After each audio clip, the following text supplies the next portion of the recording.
Hello viewers, 4DIYers here with another tutorial video for everyone.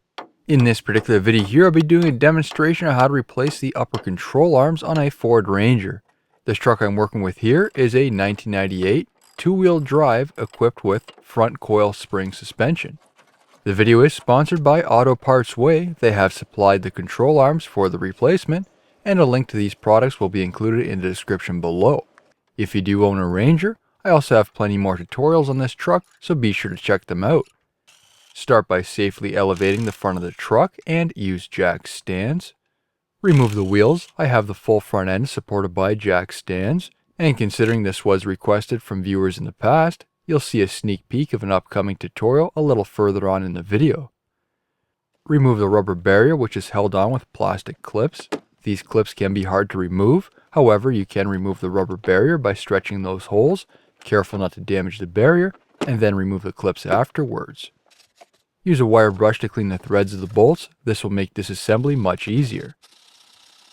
The upper control arms in this truck has an alignment adjustment that affects the camber. Try your best to keep the existing adjustment. You can use a paint marker or a shot of paint to help mark the adjustments. This truck will be going in for an alignment once everything has been finished up.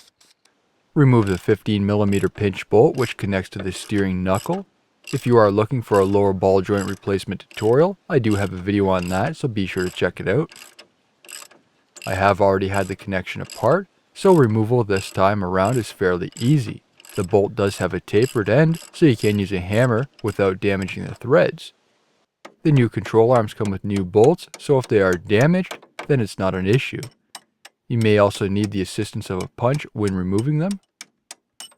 In order to pop that pinch clamp apart, you may use a chisel to help separate the connection. Then, using a hammer, assist the control arm up and pop it apart. This requires 21mm sockets to remove the nuts and bolts. If you are removing the control arms, I would highly recommend having it taken in for an alignment. If the alignment is incorrect, this will affect the handling and also cause excessive wear on your tires. The control arm can fail in a couple different ways. One is through the ball joint and the other is through the bushings. When worn, you may notice clunking, irregular handling, or uneven tire wear. In extreme conditions, the steering knuckle can separate from the upper control arm at the ball joint. Now remove the bolts and pull out the control arm. While the truck is apart, I will be cleaning up the rust situation, so be sure to keep an eye out for that video. For control arms, as mentioned earlier, these came from Auto Parts Way. Links to these products will be included in the description below, both for the Canadian and US sites. Some years of Rangers did have a replaceable upper ball joint which is pressed in. Compare the old and new control arms to ensure they are the same. There are different part numbers for the left and right sides. When comparing the left and right control arm, you will notice that the ball joints have a slightly different position, so it doesn't sit directly in the center of that control arm assembly. You can use a little sandpaper to clean up any debris where the ball joint sits in the steering knuckle.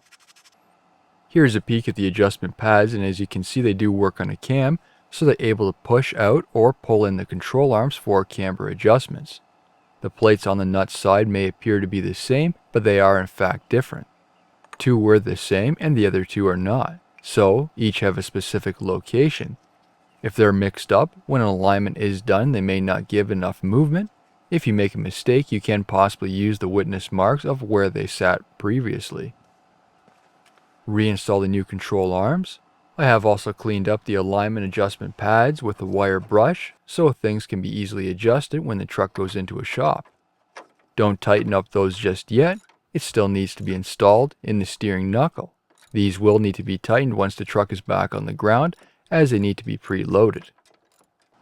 Install the ball joint in the pinch connection and then install the pinch bolt.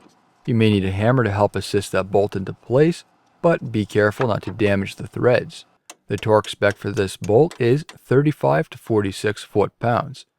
With the new bolts, instead of two 15mm sockets, this time around it's a 15 and 16mm socket. Moving on to the opposite side, the same procedure also applies, but you get an additional viewing point. Remove the rubber barrier which is held into place with plastic clips.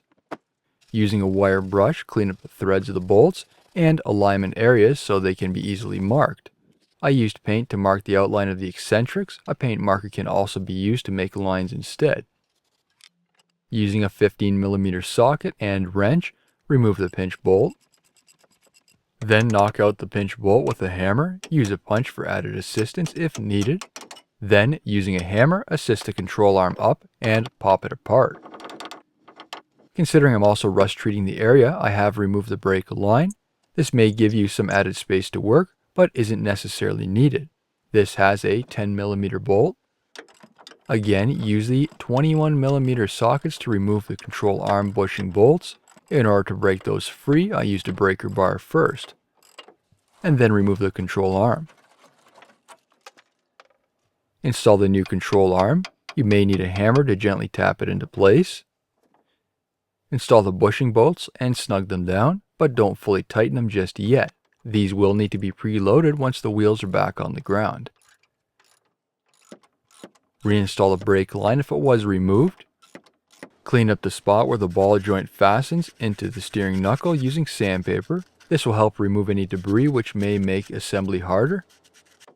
Install the ball joint into the steering knuckle. If you need to tap it into place, gently use a hammer on the control arm and not where the ball joint cap is to assist it into place. If you're having to use force, then either the hole isn't clean or something isn't aligning correctly. Install the pinch bolt and then tighten. The torque spec for this bolt is 35 to 46 foot-pounds. Reinstall the wheels on both sides. The vehicle should be on reasonably level ground to do the bushing preload. This is needed, otherwise if you tighten the bushing bolts while the suspension is extended, this will cause excessive strain on the bushings and they will fail prematurely.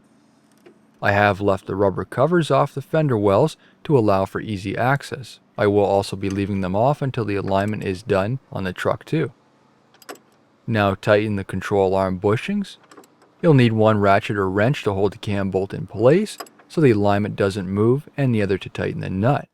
This isn't a lowered truck, so there is a reasonable amount of workspace. The torque spec for these bolts are 83 to 113 foot-pounds. Moving on to the other side, doing the same procedure. Anytime these bolts are loosened, they will need to be preloaded, so once that truck goes in for an alignment, if the bolts are loosened for adjustments, then they will need to be preloaded again. This truck won't be driven until the alignment is done, and I still need to finish up the tie rods before everything is finalized, so be sure to stay tuned for that video. New videos released every week on my channel. Be sure to hit that thumbs up button. It's a huge help to me, and leave a comment below if you found this tutorial helpful. If you're not a subscriber, be sure to also hit that subscribe button, and thank you for watching.